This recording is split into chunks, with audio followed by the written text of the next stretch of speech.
The storm had no mercy that night. The wind howled like a wounded beast, snow thick as cotton swallowing the little cabin deep in the Alaskan woods. Inside, a young mother held her shivering son close, the fireplace flickering low, and the food supply nearly gone.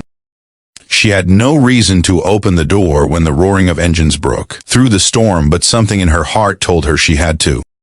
When she did, 25 bikers stood outside, frostbitten, exhausted, and one heartbeat away from freezing to death. Before we dive deeper into this powerful true tale of courage, kindness, and fate, don't forget to like, comment, and subscribe to Kindness Kindora for more stories that restore your faith in humanity. The woman's name was Monica Wells, a single mother trying to raise her 3-year-old son, Eli, after her husband died in a construction accident 2 winters ago. Life hadn't been gentle. Her hands were cracked from chopping wood, her jacket worn to its seams, but her heart was still full of light.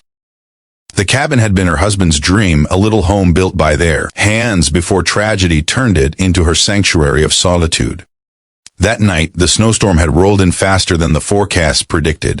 It wasn't just cold, it was punishing. She had barely kept the chimney alive when a distant thunder began to grow louder and louder. At first, she thought it was the storm itself, until the unmistakable roar of motorcycles shattered the silence. Monica stepped onto her porch, clutching Eli close. Her eyes widened as shapes emerged from the white-out men in leather jackets, their faces pale and trembling. 25 bikers, some helping others stand, their hands raw from the cold. The leader, a tall man with silver hair and eyes like steel, removed his gloves with shaking fingers. "Ma'am," he said, voice trembling from the cold. "We're not here for trouble. We're just trying to survive the night. We got caught in the storm, lost our way." Monica looked at them, then at her boy's frightened face. She knew what the world said about men like these bikers with tattoos, scars, and leather vests. But fear wasn't what she saw in their eyes. She saw desperation, humanity. Without another thought, she stepped aside and said softly, "Come in, all of you." The cabin was small, 2 rooms and a fading fire, but somehow she made it work. The men filed in, stomping off snow, the air thick with steam as warmth began to creep back into their bones. She gave them blankets, towels, and whatever food she had, half a loaf of bread, some canned soup, and a few potatoes. They tried to refuse, but she wouldn't hear it. "You'll eat," she said firmly. "No one freezes or starves under my roof. Not while I'm breathing." One of the younger bikers, barely 20, broke down in tears when she handed him a bowl of soup. Another helped Eli build a little fort from firewood, while others took turns stoking the flames. Laughter slowly returned to the room, low, genuine laughter that warmed the cabin more than the fire ever could. The leader, whose name she later learned was Rex Dalton, pulled her aside. "You don't know who we are, do you?" he asked quietly. Monica shook her head. "I don't care who you are. You were freezing. That's all that mattered." Rex smiled for the first time that night, a tired, grateful smile. "Ma'am, you just saved the Iron Wolves Motorcycle Club." By morning, the storm had cleared. The bikers helped shovel snow, fix her broken roof tiles, and restock her firewood pile. They were rough men, with hard faces and gentle hands. Eli followed them everywhere, giggling as they let him ride a stationary bike. Before leaving, Rex pressed an envelope into her hand. "For the food, and for your kindness," he said. She opened it after they left. Inside was $3,000 in cash. She cried for the first time in months. 2 days later, Monica was making breakfast when the rumble returned, louder, deeper, heavier.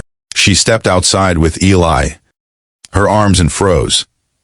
Down the forest road, hundreds, no, thousands of motorcycles stretched as far as the eye could see. The ground trembled as they parked in formation. A man in a black leather jacket with red and white patches stepped forward. Rex stood beside him. "Monica Wells," the stranger called out. "I'm Bear, National President of the Hells Angels." Her knees nearly buckled. She didn't know what to say. Bear took a deep breath. "Rex told us what you did. How you opened your door to 25 of our brothers when you didn't have enough for yourself. The world doesn't see us as saints, ma'am, but when someone shows love like that," he paused, his voice breaking slightly, "we don't forget." Behind him, 1,500 Hells Angels stood silent, their breath forming clouds in the morning frost. Bear stepped forward, removing his jacket, the symbolic heart of his brotherhood, and placed it in Monica's hands. "Your family now. Anything you ever need, anywhere, we got you." Tears streamed down her face as Rex hugged her and ruffled Eli's hair. They stayed the day, repairing her roof, restocking her woodpile, and bringing her enough food and supplies to last the winter. By sunset, the roar of engines filled the valley once more, echoing like thunder. When the last biker disappeared into the horizon, Monica stood at the porch, clutching the jacket to her chest. The world outside might still be cold, cruel, and uncertain, but that day she had seen proof that kindness still had power. That one act of compassion could melt even the hardest hearts. Before we wrap up, if this story moved you even a little, please like, share, and subscribe to Kindness Kindora. Every act of kindness deserves to be remembered, and your support helps us tell more stories that bring light into dark places. That winter, locals whispered about the angel with the cabin. Some said she saved 25 bikers. Others said she changed 1,500 hearts. But Monica Wells never cared about the numbers. She only remembered the faces, the gratitude, and the simple truth she taught her son that night. When someone knocks on your door in the cold, don't ask who they are. Just open it. Kindness is what makes us human. And in that snowy corner of Alaska, one mother and her child had reminded the world that kindness is the strongest engine of all.